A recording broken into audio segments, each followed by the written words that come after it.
Well, no one ever just thought it was a house and then that was it. It was a house then. But I'm like, it's very hard for somebody to find their pathway to recovery when the fox is in the hen house. You throw all these people with all these disabilities into one of many of our Housing First projects, which include DESC, Plymouth, Lehigh, Catholic Community Services, and you put them indoors and your drug dealers on one side of you and your drug buddies on the other side of you. How do you decide you're going to quit? It doesn't happen. I think Jenny said, in the 5 years she worked at DESC, she could maybe count on one hand where people got out, even though they were inside their own belly of the beast. So treatment before housing for this population of people. And so we're really proud to have folks like that on our board. So back to your friend with the opioid insert. I have had kind of a similar story. So in the Army, I got hurt really bad, really, really bad, right? And they gave me some Vicodin. And I told myself, I can never take this again. Because I just knew, like, yeah, if I take this, I'm fucking mortgaging the house. I'm like, luckily I was like smart enough and knew, like, I can never take this again. But I was like, man, I feel so good. Like, I could do anything. Like, yeah, I took it back the one time that I could never do it again, right? Yeah, I think that would be me and cocaine. I've for whatever I don't know how I've avoided narcotics my whole life. I have had prescribed pain pills before on a surgery, and I'm like, oh, I like this. Yeah, and then I like this maybe a little bit too much. And I'm like, oh, that, and then I think I'll have a glass of wine with it. Wow, this is really great. And I'm sitting there. I'm on top of the world. I'm like, this is good, and but I never. What I didn't have that, like, I need more, and became fully. I think it is something it could be genetic. Mm-hmm. You're kind of born that way to have that addictive personality or not, or that addicted towards substances. Depending on the substance. I mean, there are people who are addicted to sugar. Mm-hmm. I mean, they say sugar is actually more addictive than heroin. Yeah. People I know multiple people who were, had the back surgery, had the pill, and then they're like, whoa, and they did mortgage the house and lost the family. So yeah, that Viking grabbed me and said, hey, we're going to be best friends, Jason. He said, no, we're not. No, we're not. Yeah. There's a great Broadway production. It came to Seattle. It was called Jagged Little Pill, or was it called Jagged Little? No, Jagged Little Pill. Yeah, I think it was Jagged. Then it was, the Alanis Morissette song, and it was the whole play was to that album. But I was just like, whoa, that's exactly how it happens. This mom had surgery. She got the prescription, and then she went into the alleyway and was buying it from the guy with the backpack and the hoodie and the skateboard. And then the family fell apart, and she had an overdose, and the family had to respond. It was just like a really, real beautifully tragic way to tell that story of what an everyday family can go through with these substances. They're awful. Yeah. So what do you do? Prevention. How do we stop these drugs from making it? President Trump just landed this morning after spending a meeting with President Xi, and he said, stop sending the precursors to Mexico that they're making the fentanyl with. If you stop the distribution, the deportation, the export of the precursors, I'll reduce your tariff and we'll give you a deal on energy. I mean, I like that. Remember when we talked about the menu? Yeah. Yeah. President Trump those juicy lamb chops. I like those. I don't like his hummus. I like his juicy lamb chops. I want those. I want to see more of that action at the federal level. And then it makes it harder to get high. And then you start making it harder to get high very locally, like the drug paraphernalia, not handing out the foil, the bubbles, the treatment before housing. I love Proposition F. This is a proposition, a very, very controversial proposition that passed when Mayor London Breed was in office in San Francisco. And it said you cannot come into the city of San Francisco and get services without passing a UA, urinary analysis, first for narcotics.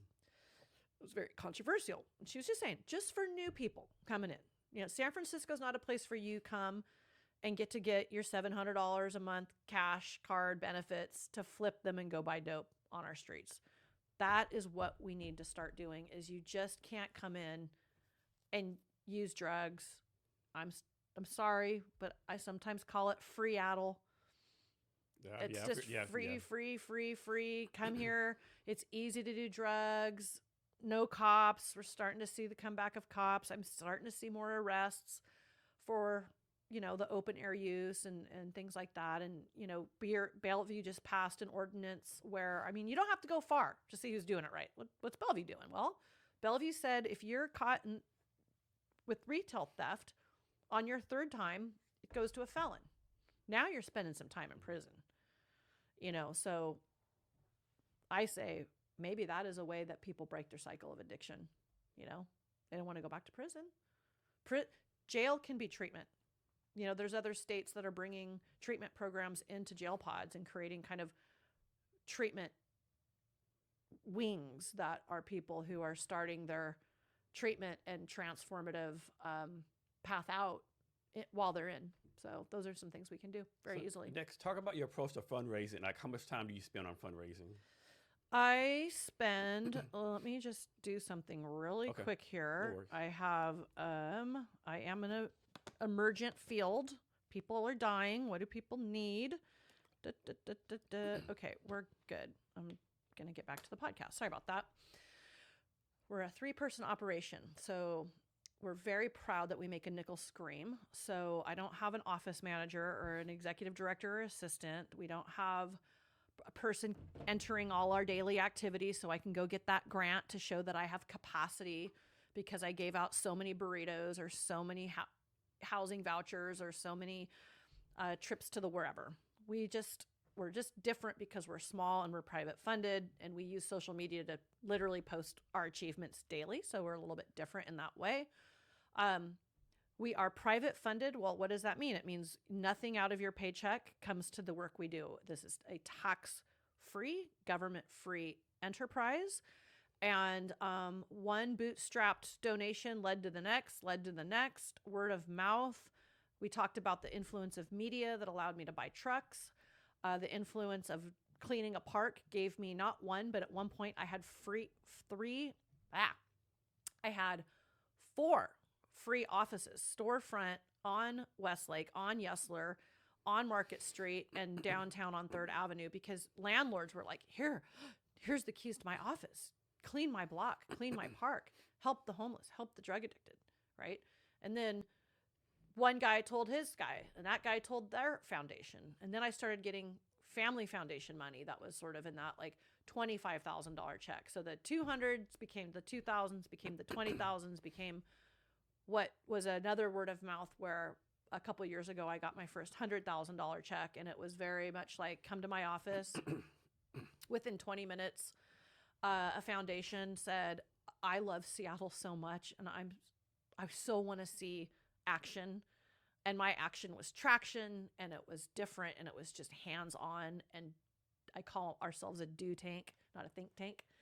And it really affects people in a moving way. And I haven't ever done a gala or an auction or a paddle raise, or once in a while someone will do one of those, like, for my birthday, I want you to donate to We Heart Seattle, and get like a $50 check. Or but Rotary, my Rotary Club throws me, I'm a beneficiary of get like $8,000 or $9,000 or $10,000 out of that. But by and large, it's very generous people that have foundations and donor advised funds that kind of require them to give a certain percent of their financial portfolio to charity every year in order to get sort of tax shelter over here and here and here. I don't know exactly how it works. I probably should.